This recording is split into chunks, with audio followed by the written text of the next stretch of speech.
छत्तीसगढ़ के भूगोल को ऐसे पढ़ते हैं कि हमें एक बार में ही याद हो जाए। तो चलो स्टार्ट करते हैं। यह है दोस्तों पृथ्वी। इसके बीचों बीच जो एक रेखा खींची हुई है इसे कहते हैं भूमध्य रेखा। यह 0 डिग्री पर खींचा हुआ होता है। पृथ्वी के उत्तर में ये है उत्तरी ध्रुव और ये है आपका दक्षिण में दक्षिणी ध्रुव। इस भूमध्य रेखा से 23.5 डिग्री ऊपर की ओर उत्तर की ओर एक रेखा खींची हुई है, इसे कहते हैं कर्क रेखा। और इस भूमध्य रेखा से 23.5 डिग्री दक्षिण में रेखा खींची हुई है, इसे कहते हैं मकर रेखा। सूर्य की कर्क रेखा और मकर रेखा के बीच में पूरे साल भर सूर्य की तेज सर्वाधिक पड़ती है। जब सूर्य की तेज उत्तर की ओर अर्थात कर्क रेखा की ओर जाती है उसे उत्तरायण कहते हैं, और जब सूर्य की तेज दक्षिण की तरफ आती है अर्थात मकर रेखा की तरफ आती है उसे दक्षिणायन कहते हैं। चलिए इसे समझते हैं इस डायग्राम से।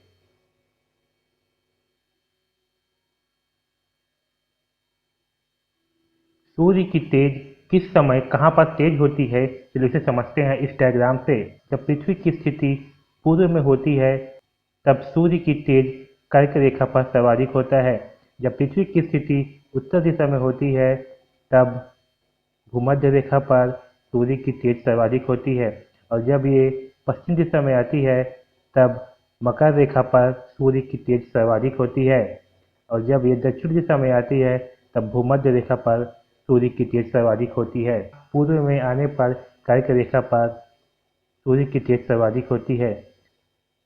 तो यह साल भर सूर्य का तेज जो है वो बदलते रहता है, कभी कर्क रेखा पर, कभी मकर रेखा पर और कभी भूमध्य रेखा पर। चलिए अब देखते हैं हमारे भारत की स्थिति।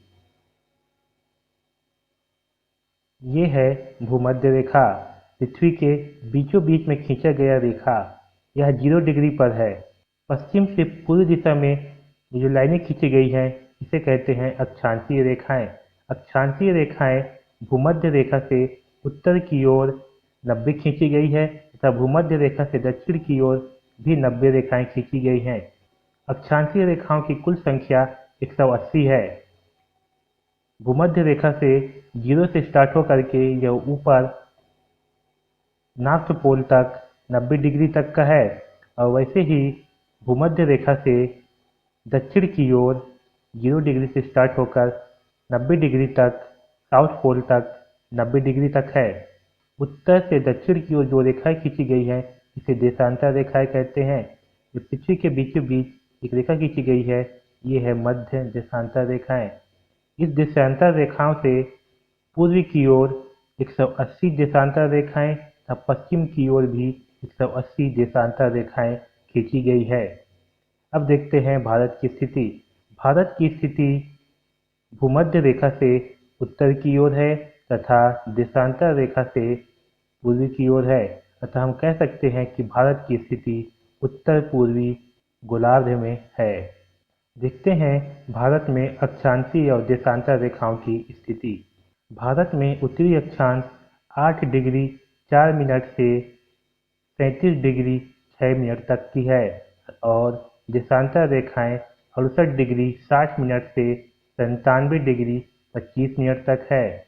वही भारत की उत्तर से लेकर दक्षिण तक की लंबाई 3214 किलोमीटर है, और पूर्व से लेकर के पश्चिम की लंबाई 2933 किलोमीटर है। देखते हैं अब छत्तीसगढ़ की स्थिति। छत्तीसगढ़ भारत के मध्य में स्थित है, ये आपको दिख ही रहा है। छत्तीसगढ़ में कर्क रेखा 3 जिलों से होकर के गुजरती है। कोरिया, ये है आपका कोरिया, सूरजपुर और बलरामपुर। वहीं छत्तीसगढ़ में भारतीय मानक समय रेखा 6 जिलों से होकर के गुजरती है। पहला सूरजपुर, दूसरा सरगुजा, तीसरा कोरबा, चौथा जांजगीर चांपा, पांचवा बलौदाबाजार और छठवां है आपका महासमुंद। कर्क रेखा और भारतीय मानक समय रेखा एक दूसरे को सूरजपुर जिले के सोनहत तहसील में काटते हैं। इसे याद रखिएगा। सोनट तहसील, सूरजपुर जिला। अब देखते हैं भारत की स्थिति और छत्तीसगढ़ की स्थिति। तो भारत जो है विश्व में उत्तरी पूर्वी गोलार्ध पर स्थित है, वही छत्तीसगढ़ भारत के मध्य में स्थित है। उत्तरी अक्षांश भारत में 8 डिग्री 4 मिनट से 33 डिग्री 6 मिनट से होकर गुजरती है। वही वही छत्तीसगढ़ में 17 डिग्री 40 मिनट और 24 डिग्री 9 मिनट तक की है। पूर्वी देशांतर रेखाएं भारत में 68 डिग्री 7 मिनट 97 डिग्री 5 मिनट है और छत्तीसगढ़ में 80 डिग्री 15 मिनट से 84 डिग्री 24 मिनट है। भारत की लंबाई उत्तर से दक्षिण की 3214 किलोमीटर है, वही छत्तीसगढ़ की लंबाई उत्तर से दक्षिण 700 किलोमीटर की है। भारत की लंबाई पूर्व से पश्चिम 2933 किलोमीटर है, वही छत्तीसगढ़ की लंबाई पूर्व से पश्चिम 435 किलोमीटर की है। भारत की जनसंख्या 1210 85 49 77 है, वही छत्तीसगढ़ की जनसंख्या 255 45 198 है। भारत का क्षेत्रफल 3287 वर्ग किलोमीटर है और वही छत्तीसगढ़ की क्षेत्रफल 135 192 वर्ग किलोमीटर की है। भारत और छत्तीसगढ़ में कर्क रेखा 23 डिग्री 5 मिनट से होकर गुजरती है, वही भारतीय मानक समय रेखा 82 डिग्री 5 मिनट से होकर गुजरती है। तो ये है भारत और छत्तीसगढ़ की कुछ सामान्य स्थितियाँ। अब देखते हैं छत्तीसगढ़ की कुछ सामान्य परिचय।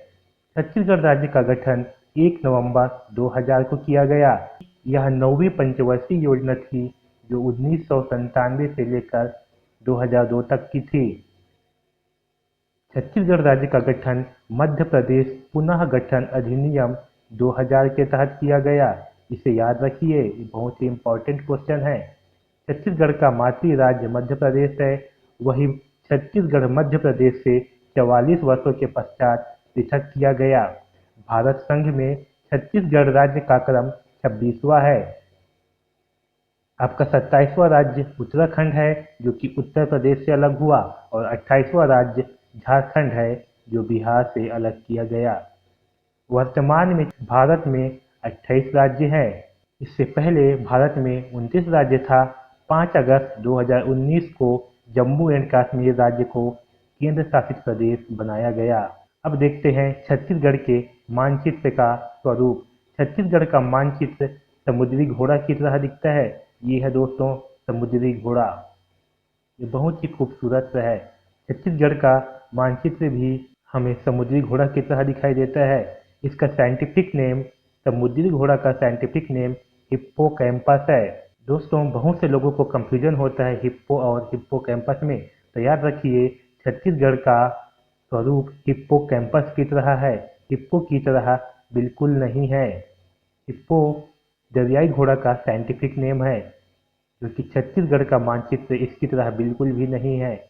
छत्तीसगढ़ में मानव प्रजाति प्रोटो ऑस्ट्रेलाइट पाए जाते हैं। वही छत्तीसगढ़ का प्रमुख धर्म हिंदू और मुस्लिम है। छत्तीसगढ़ की प्रमुख बोली और भाषा छत्तीसगढ़ी, हिंदी और उर्दू है। छत्तीसगढ़ का राजकीय प्रतीक देखते हैं। छत्तीसगढ़ का राजकीय पेड़ है साल, जिसका साइंटिफिक नेम है सोरिया रोबस्टा। साल को एक बीमारी होती है जिसका नाम है साल बोरर। छत्तीसगढ़ का राजकीय पशु है वन भैंसा, जिसका साइंटिफिक नाम है बुबलिस।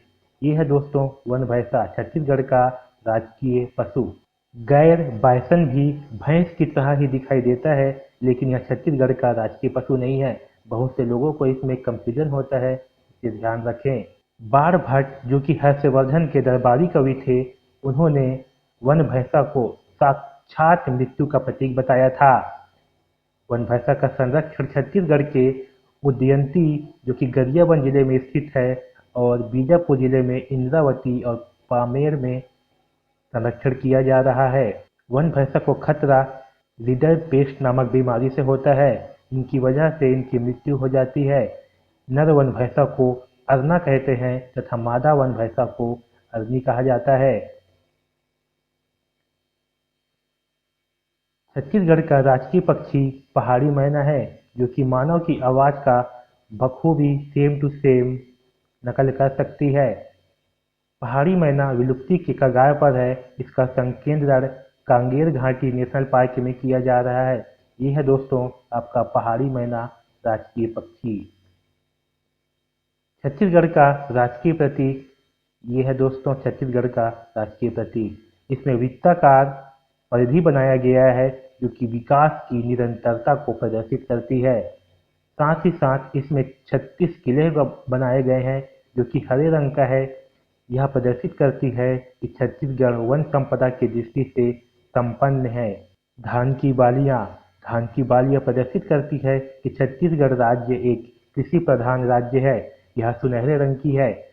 विद्युत संकेत ये है दोस्तों विद्युत संकेत ऊर्जा की क्षमता को प्रदर्शित करती है, जो कि नीले रंग की है।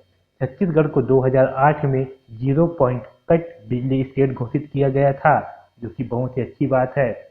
इस राजकीय प्रतीक में 3 लहराती हुई रेखाएं दिखाई गई है।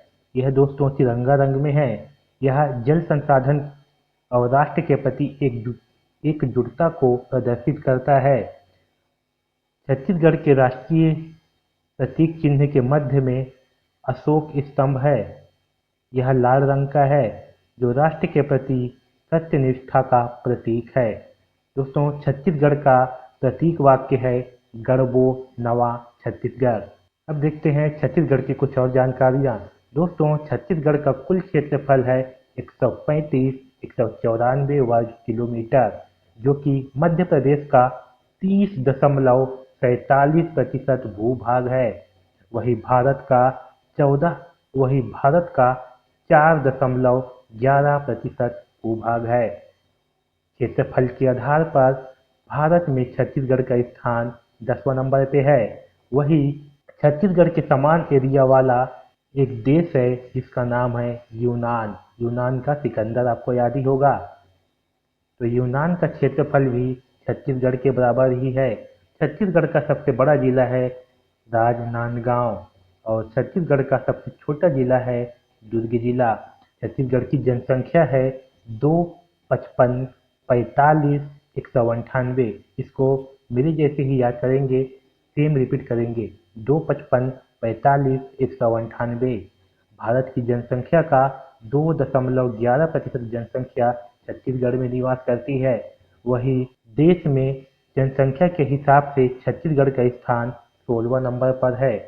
छत्तीसगढ़ के मंत्रालय या सचिवालय भवन को महानदी भवन कहा जाता है, और छत्तीसगढ़ के संचालनालय भवन को शिवनाथ भवन कहा जाता है। छत्तीसगढ़ के विधानसभा का नाम मिनी माता रखा गया है। यह है दोस्तों छत्तीसगढ़ का कुछ सामान्य परिचय। इस वीडियो में बस इतना ही। अगले वीडियो में हम देखेंगे छत्तीसगढ़ का नक्शा कैसे बनाया जाता है, उसे सीखेंगे। छत्तीसगढ़ के एक एक जिले को बनाना, छत्तीसगढ़ के नक्शे को बनाना सीखेंगे। धन्यवाद।